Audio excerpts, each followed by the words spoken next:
तो कहीं न कहीं ऐसा मुझे लग रहा है कि मंत्री पद की शपथ लेने के बाद कहीं भटक रहे हैं। युवा हैं तो उन्होंने एक प्रयास किया है और हमारा भी एक प्रयास है, मीडिया के माध्यम से उनको संदेश दिया है और मुझे आशा है वो इसको समझेंगे। 82% जो पॉपुलेशन है भारत की, वो सनातन धर्म को मानने वाली है। तो इतनी बड़ी जनसंख्या, जो तमिलनाडु के जितने भी भाई बंधु हैं वो सभी सनातन को मानते हैं और ये उनका जो प्रयास है ये बिल्कुल सहनीय नहीं है। और लोग, क्या लगता है कि सर ये सोची समझी साजिश है, पहले से तय की गई हुई, क्योंकि G20 समिट है, देश में बड़े बड़े इवेंट्स हो रहे हैं, चुनाव भी आने वाले हैं, तो क्या लगता है ये जानबूझकर हिंदुओं को टारगेट की जा? क्योंकि ये लगातार स्टेट बाय स्टेट आगे बढ़ रहा है, इससे ये बू आ रही है कि कहीं न कहीं भारतवर्ष का जो स्वाभिमान है जागृत हुआ है।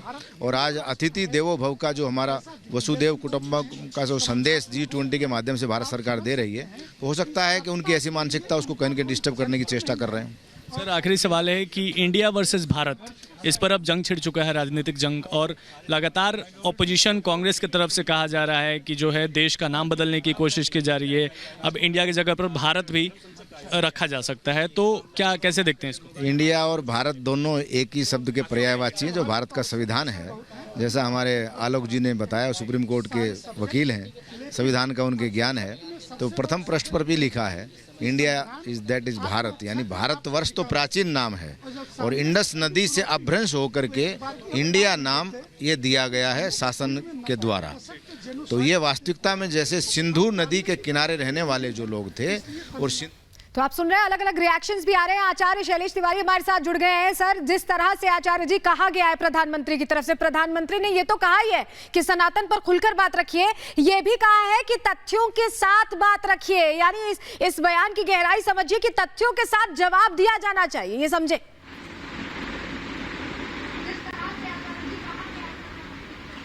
जी धन्यवाद। मैं माननीय प्रधानमंत्री का अभिनंदन करता हूं कि उन्होंने सनातन धर्म की बात को रखने की बात कही है।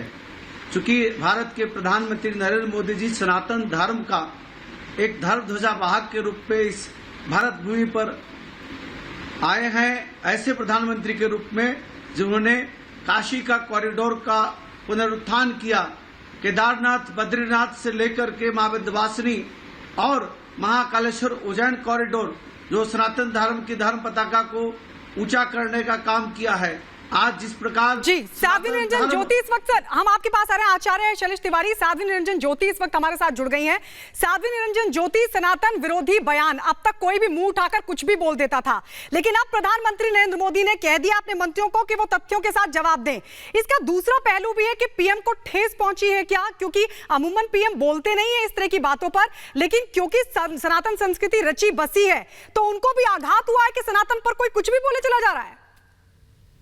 देखिए, सनातन संस्कृति को समझना बहुत लोगों के दिमाग में नहीं आता। धर्म चक्र प्रवर्तनाय ये संविधान के दायरे में आता है, जहाँ हमारी आस्था और संविधान में तो इतना कह सकती हूँ कि हमारी हिंदू संस्कृति को बड़े बड़े मिटाने के लिए आए, मिट गए, स्वयं संस्कृति नहीं मिटी।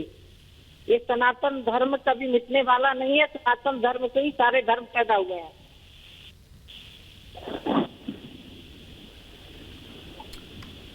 बिल्कुल, विक्रमादित्य जी भी हमारे साथ जुड़े हुए हैं। विक्रमादित्य जी, सनातन के उन्मूलन का जिक्र किया जा रहा था, लौटेंगे आपके पास। साध्वी जी हमारे साथ लगातार जुड़ी हुई हैं। निरंजन ज्योति जी, जिस तरह से सनातन के उन्मूलन का जिक्र किया गया, आपने कहा कि सनातन का उन्मूलन इतना आसान नहीं है जितना लोग समझते हैं, फिर इस तरह की बयानबाजी क्यों? कैसे राजनीतिक फायदे जो हैं वैसी बयानबाजी से लेना चाहते हैं? मैं इतना कह सकती हूँ, जो इंडिया गठबंधन बना जिस दिन से, उसी दिन से इनके नेता सनातन संस्कृति पर हमला कर रहे हैं। मैं तो इतना मानती हूँ कि सनातन संस्कृति को मिटाने के लिए बड़े बड़े लोग आए, वो स्वयं मिट के चले गए। ये कोई कपूर नहीं है जो हवा में उड़ जाएगा जी। ये सनातन संस्कृति, गीता में आप श्लोक भी है, धर्म चक्र प्रवर्तनाय, हमारे शास्त्र कहते हैं, आर्यावर्ते भारत खंडे जम्बू द्वीपे हमारा धर्म कोई आज तक थोड़ी है। बिल्कुल बिल्कुल, केंद्रीय मंत्री साध्वी निरंजन ज्योति हमारे साथ जुड़ी हुई थी। बहुत शुक्रिया आपका जुड़ने के लिए। हमारे साथ आचार्य शैलेश तिवारी भी जुड़े हुए हैं। शैलेश तिवारी जी, जिस तरह से प्रधानमंत्री ये कह रहे हैं, गायत्री भी कह रही थी, कहीं ना कहीं उनकी भी भावनाएं आहत हुई हैं, क्योंकि ये जो सनातन धर्म है इसको हम उसका अनुपालन करते हैं, उस रास्ते पर चलते हैं, और जब इस तरह के हल्के बयान आते हैं, जब सर्वधर्म समभाव की बात होती तो हर धर्म का सम्मान होना चाहिए, यही सुनिश्चित कराना चाह रहे हैं प्रधानमंत्री। देखिए, सनातन धर्म ही एक ऐसा धर्म है जिसमें हम लोग बोलते हैं धर्म की जय हो, अधर्म का नाश हो, प्राणियों में सद्भावना हो, विश्व का कल्याण हो। सिर्फ विश्व का कल्याण की बात सिर्फ और सिर्फ केवल और केवल सनातन धर्म ही करता है। बाकी धर्म जो है वह सबको काटने और मारने की बात करता है, धर्म परिवर्तन कराने की बात करता है।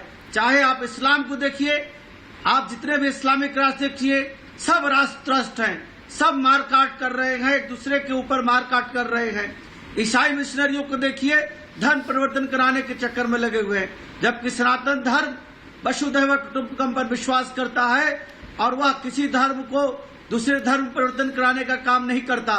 जिस तरह उदयनिधि ने बयान दिया है, मैं भारत सरकार से मांग करता हूं और मैं भारत के मुख्य चुनाव आयोग से मांग करता हूं कि राष्ट्र विरोधी बातें और देश में अस्थिरता उत्पन्न करने की बातें, जेनोसाइड्स की बातें जिस प्रकार कहा है, शीघ्र अतिशीघ्र उदयनिधि को उसके पद से पदच्युत किया जाए, उससे पद से हटाया जाए, उसकी विधायक सदस्यता को रद्द किया जाए, तभी इस देश का भला होगा। नहीं तो सनातन धर्म के ऊपर इस प्रकार का आघात अपने आप में बहुत ही दुखदायी है। मैं माननीय प्रधानमंत्री को एक बार फिर से साधुवाद करता हूं कि इन्होंने इस प्रकार की बात को देखा और जिक्र किया, और उन्होंने जब सनातन धर्म के ऊपर आंच आया, सनातन धर्म के खिलाफ लोगों ने बोला, तो उस पर उन्होंने शक्ति दिखाई। मैं साधुवाद करता हूं। हमारे साथ आचार्य राज मिश्रा भी इस वक्त जुड़ गए हैं। आचार्य राज मिश्रा, जब ये विरोधी जो सनातन विरोधी बयान देते रहे हैं, चाहे स्वामी प्रसाद मौर्य हो या फिर स्टालिन की बात हो, जब ये सनातन विरोधी बयान देते हैं तब ये कहते हैं कि सभी धर्मों का सम्मान होना चाहिए, फिर सनातन का क्यों नहीं? दूसरी बात ये कि प्रधानमंत्री नरेंद्र मोदी ने जो कहा है कि तथ्यों के साथ जवाब दिया जाए, ये बयान अपने आप में बड़ी बात है, क्योंकि पीएम अमूमन बोलते नहीं है। देखिए, सबसे पहले मैं एक बात कहना चाहूंगा। मुझे एक बात बहुत अजीब लगती है, किसी को भी अपना नाम बनाने के लिए सनातन धर्म ही क्यों मिलता है?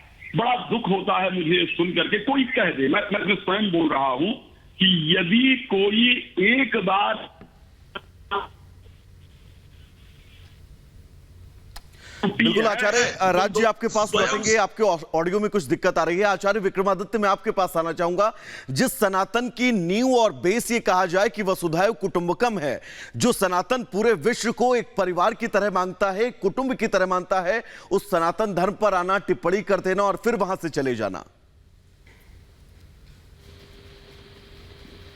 ये एक लगातार ट्रेंड बन गया है। सनातन की पद्धति सर्वे भवन्तु सुखिनः सर्वे सन्तु निरामया की है। सबको साथ लेके चलने की, सबको जीवन जीने का अधिकार, जीव मात्र का उद्धार का कारण ही सनातन है और किसी की उपेक्षा नहीं करता। चाहे आप विरोध करें, चाहे आप साथ रहें। हमने तो यहां तक कि आप समझे जितनी भी संस्कृतियां आई, जितनी फिलॉसफी आई, उन सबका स्वीकार किया। सब सनातन के अंतर्गत आती हैं, चाहे परमात्मा को मानो चाहे ना मानो, लेकिन गाली तो मत दो। लेकिन आज जिस प्रकार से एक ट्रेंड चालू हो गया और लगातार केवल वोट बैंकिंग, इन सबको पता है कि क्या सत्य है, लेकिन ये कोई मूर्ख नहीं है जो बोल रहे हैं। ये सब एक ऑर्गेनाइज चाल के तहत, एक ऑर्गेनाइज डिप्लोमेटिक मतलब डिप्लोमेसी के अंतर्गत ये सब कार्य किया जा रहा है। जिस प्रकार से ये सब बोल रहे हैं, बोलकर, लिखकर, पढ़कर बयान दिए जा रहे हैं, एक चाल के अंतर्गत दिए जा रहे हैं, क्योंकि इनको पता है कि किनको साधना है। अब आप समझे कि लगातार ये चट्टे बट्टे सब एक साथ इकट्ठे होकर ऊपर कश्मीर से लेकर कन्याकुमारी तक ये सारे के सारे एक साथ ही ट्रेंड चालू